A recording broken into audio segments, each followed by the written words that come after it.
বেড়া তোর কিটা বাপের রাস্তা রে, তুই যে রাস্তার মাঝখান দাঁড়াতেছস।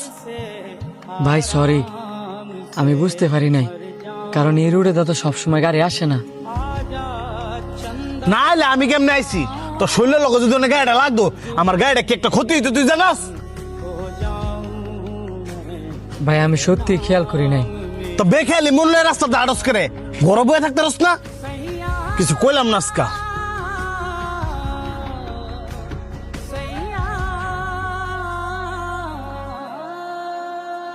বন্ধু, ওই লোকটা লগে না তোর খারাপ ব্যবহার করাটা উচিত হয় নাই। আমিও তোরে সেম কথা কমু, এই লোকটার লগে তোর খারাপ ব্যবহার করা উচিত হয় না। তুই একটা জিনিস খেয়াল করছস, ওই লোকটারে দেখে মনে হইছে ওই লোকটা অনেক পেরেশানিতে আছে। আর মানুষ যদি পেরেশানিতে থাকে একটু বেখেয়াল লিব, এটাই তো স্বাভাবিক। তোর একটু রাগ বেশি, এটা আমিও মানি, তাই বললে তো সব জায়গার মধ্যে রাগ কাটাবি, এটা কিন্তু মানা যায় না।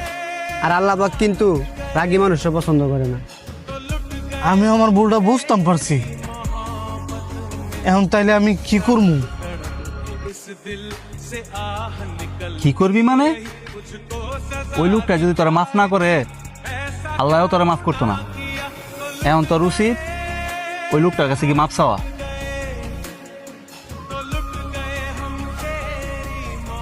আয়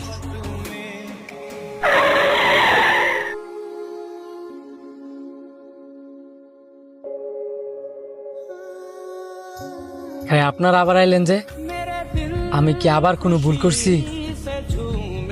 না, আপনি কোনো ভুল করেন নাই, ভুল করছি আমি অযথা আপনার সাথে খারাপ ব্যবহার কইরা।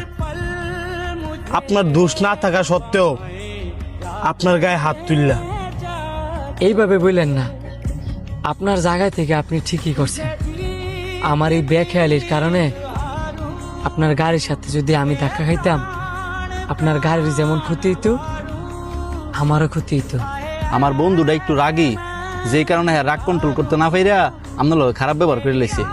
আপনি কিছু মনে করেন না, আপনি মাফ করে দেন।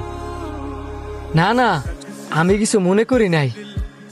আর মাফ আমার থেকে লেগে চাইতেছেন, মাফ করার মালিক হচ্ছে আল্লাহ। আপনি অনেক ভালো মানুষ। এই এলাকায় কি নতুন? যে এলাকায় নতুন, ওই ব্যাংক কলোনিতে আমরা বাসা নিছি। কি বলেন? আপনি আমাদের ব্যাংক কলোনিতে থাকেন? আমাদের সবার বাসাও তো ব্যাংক কলোনিতে।